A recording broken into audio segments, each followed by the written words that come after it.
สียงกบเสียงเขียดบ้านนาตอนตี 4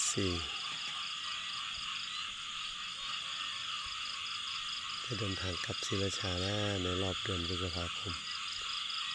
วันนี้ก็วันที่ 5 พฤษภาคมแล้ว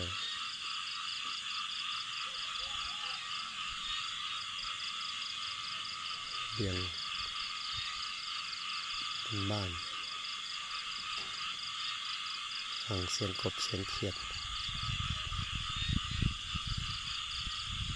อากาศสดชื่นหลายๆฝั่งภูเขาก็กำลังมีมวลเมฆขาวๆขึ้นปกคลุมภูเขา